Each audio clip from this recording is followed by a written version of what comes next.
It's been busy, but the Daff-splosion's now in full tilt, so I better walk you around, huh? Well, it's still heckin' cute.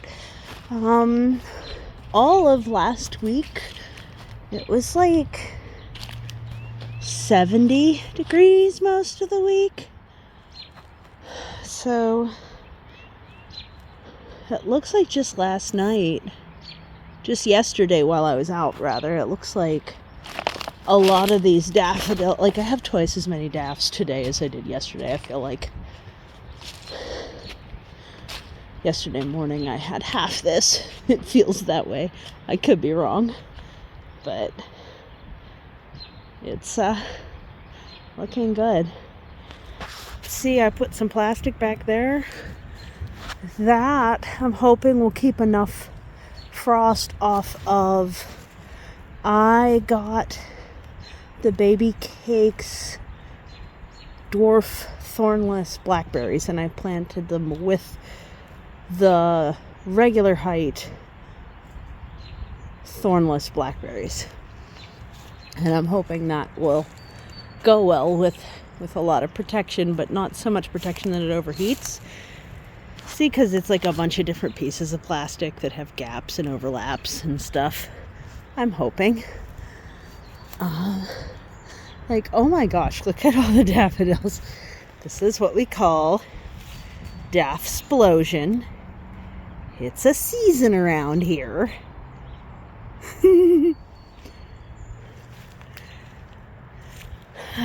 It's a little chilly, so they're closed up right now, but the crocuses back here are still blooming because they're in the deep shade, and so they came kind of last.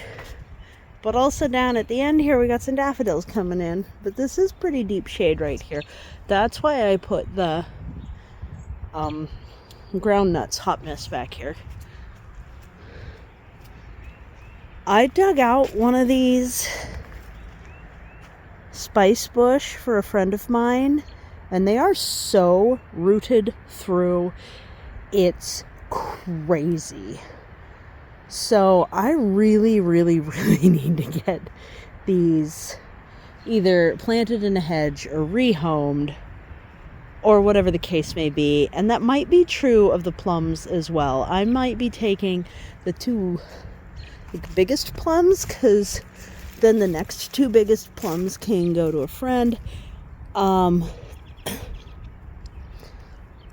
putting them down there in tree tubes, because I'm betting it's the same with this. These are probably also massively rooted through their pots.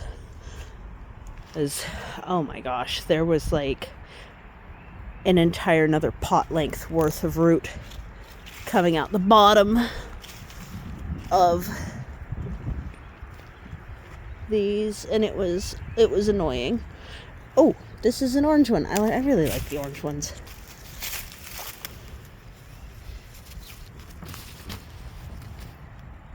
I think that's cute. I don't know, but yeah. So another tree that's probably rooted through and that I need to plant. This almost definitely rooted through. Look how big that is. This is black cherry tree, and I know exactly where I want to put it now, but I'm gonna have to keep it in like hedge form rather than, because they get big, but they don't get massive. They get like 40 to 60 feet. But is it that much? Might be 25 to 35. I don't know. It might be that 40 is the max. I'm picturing them in full maturity. And they're not like big trees. They're not like an oak. They like get to there, and that's the top of them. So thinking of putting it, I'll show you in a second, but it's like up by the elderberry. I don't know if I successfully or not. I think successfully ordered from Gurney's. It was out of stock, but I had put it in my cart the week before, and it let me order it. So I ordered it, and we'll see if my order gets canceled or what. But I got thornless black cap raspberries, which are exclusive to Gurney's this year. So they went out of stock. I really hope I did get them. And if I do get, if that's successful, it's going in this row with the other thornless raspberries. Because I love black raspberries, but I really don't like thorns. Yeah. Look, it's even warm enough that the hyacinths are all open. Additionally, I'm in the process of getting this dang tire out of here. So that's exciting. That's very exciting to me. There's flowers here too. I'm switching my indoor composting because of many reasons to bokashi style. So this mess might be a lot less soon. And I might not need this whole big thing. And I might do better at keeping up with it in the house, because I really, like, it just piles up on the counter. I'm more of a messy person than I care to admit. So, yeah. There's the daffodils that I gave to the neighbor over there. Oh, look at all the pink ones here. They're nice too. I transplanted the flowers that were in the tire that needs to move so I can get through to here mostly. And then I took because this is a sage and I don't want to kill the sage, even though it's coming out the crack in the sidewalk. I don't want to like overcrowd it. I want it to be able to do a lot of things. So there's some crocus in there, but there was also a like globe allium of some sort, and I put that here.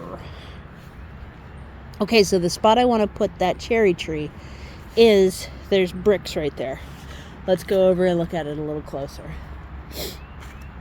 So if I keep it 15 foot or less, like I'm doing with the ash tree by coppicing. So this is an ash tree, and so's that.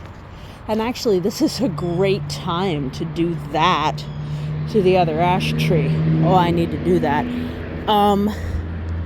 So I had planted a smaller cherry tree one here, and by smaller I mean just like a younger one here and one there, and it doesn't seem like either of them survived. It seems like they both succumbed to voles, possibly on their first year. But look, I finally got a third cutting of the, well, I don't know if it is a cutting, it might be an individual seed of the red twig dogwood here. You see the red twigs and the red twigs? I got a third one of those here. Speaking of which, I want to scoot this down because it seems to be pinning it. There we go. So that is exciting to me. So, but I want to have a black cherry tree right here, I think. I think that'll be perfect. And then we'll have elderberry, red twig dogwood, dossier dogwood, ash trees that I'm coppicing, cherry tree that I'll be hedge training, and that's switchgrass in front, and then bulbs. If I ever get around to riving this log just in half, I would probably put it up on, probably linseed oil it to death so that it doesn't get ants again, put it up on bricks, but use it like a curb block here, because Sometimes people get the idiotic idea that they can 3-point turn this if my car's not there. I've seen it on camera. And then they get almost stuck. Ugh. So, if they don't think they can bring their car up onto this section that doesn't have the plants right away, or that doesn't show the plants in the wintertime and then they get killed, if they don't think they can, that'll protect everything so much. That'll be really good. Now, I did a stupid, and now I'm afraid to use, like, the soil out of here. I didn't realize one of the pots of soil that I chucked in here was the Saskatoons from up at the parkway up the river there from last year. And that was very upsetting to me. And now I'm concerned that I might get Saskatoon seed starts in here. Because I don't know which bit of potting soil in here would be the one that could sprout. So frustration, but look how many fewer daffodils are here. This row alone yielded over 250 daffodils, and you can see I forgot some. This chunk here, I guess I didn't dig enough to the side when I got that trench going, so I probably need to get back in at that. But I got my friend a whole bunch of daffodils, and I'm so happy I did. Oh, I forgot to mention as we blew right past it, this dugout zone here is because I can't remember if it's called crabgrass or quackgrass. One of the things that's on my goal list, now that I feel pretty stable with trees, those sirens are way down on the highway down there, don't worry about it. Now that I feel pretty stable about the trees, I want to learn grasses, but I don't know if I'll succeed because grasses seem really hard. But at any rate, there was that like quack crabgrass, the stuff that sends the runners underground, and each runner goes like 8 to 10 inches before it pops up in the next place. There was a cluster of that really starting to set in and popping up through the Siberian iris. So before it got the rest of the way through and infected this whole thing, and had to, because I've had to dig up entire sections of the garden over that stuff. You can't care for it anyway other than just digging the whole way down and getting it out. So there's one daffodil in there that I want to get out. Am I pointing in the right spot? Yeah, a little bit. Here we go. That right there that I want to get out, but I couldn't. That's really thick.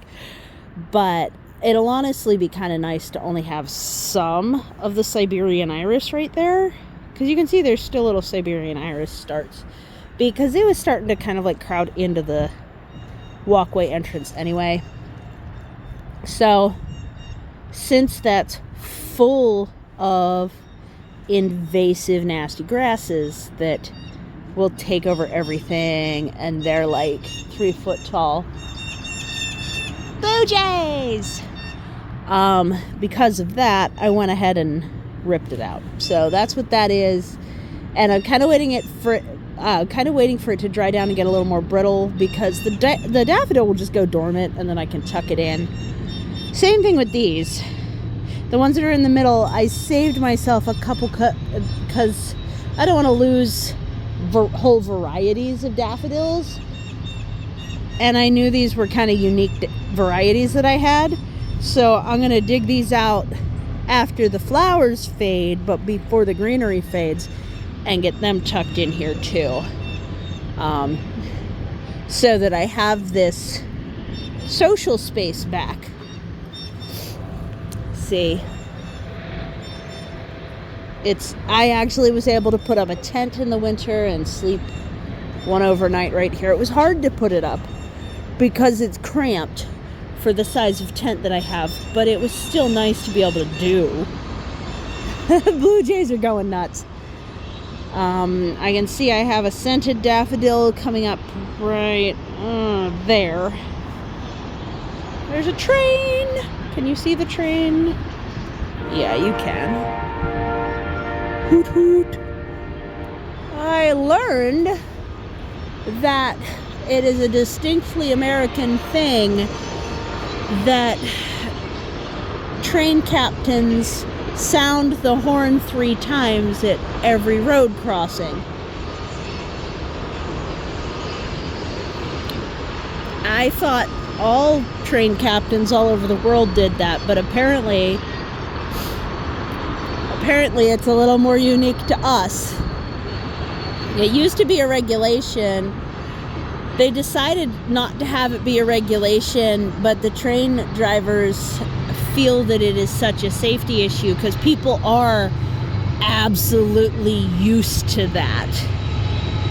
They expect to hear the train coming through the horn, not just like the chugga chugga on the tracks.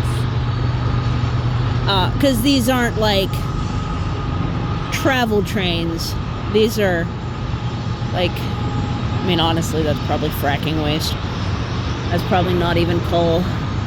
It's going the wrong way for it to be coal, probably. Might not be, because the Mons, if it came up the Mon, it might be going out to central PA somewhere now. Anyway, so it could be coal. But that's why you hear the train sound, is because there's like a road crossing there. And if the train goes through there, in this city zone, it just sounds constantly, because it'll cross a road every block for a little while there. And they have to slow down. I did see somebody walking smack down the middle of the train tracks just like last week. Over there. I was like driving across the bridge and I saw them over there. I was like, the heck are you doing? Crazy. So at any rate, yes. That's why. And I don't know, Canada, do you do that? Is it a North American thing? Is it a US thing? I don't know if I have any. I think I might have some South American people in the subscribers. Do I have any like Central America folks? I don't know. Is it this hemisphere? Is it North America? Is it just the US? But at any rate, that's why. That is why. Oh, there's another scented daffodil going. These ones with like all the little mini ones, like clusters. In my collection, those are the scented ones. Except I don't think that one's scented there. At any rate, it is definitely Daff-splosion time in the garden. And you got a little peek at the view. These smell so good. And then as soon as they're done blooming, the scented daffodils get going. The quince tree is leafing out.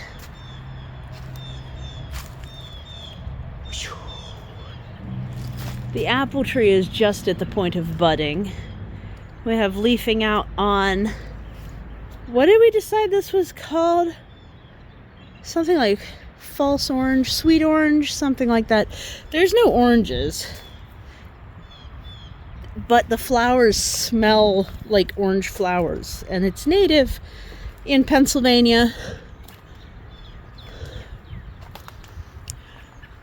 So, do you remember why I have so many daffodils? They divide really fast. I've been up here 20 years.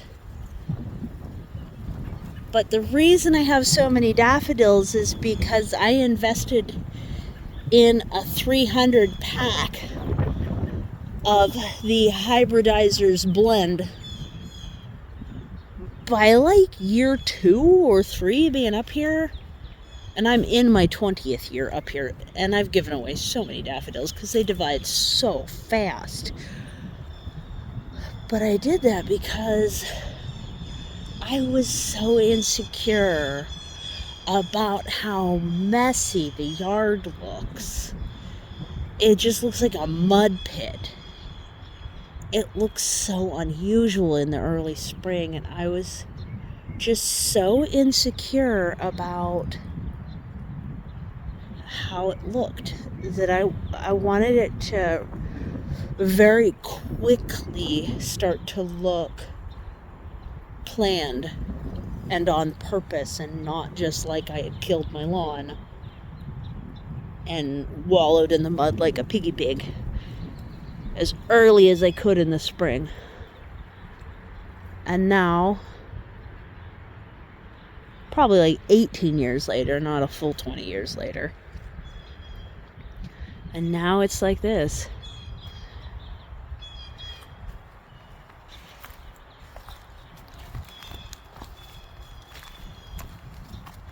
Which is kind of nuts, really, right? Like, that's just, this is so much. So, yep. Hope you're having a really good day. Thanks for visiting the cliffside and the Daff-splosion. Take care. Bye.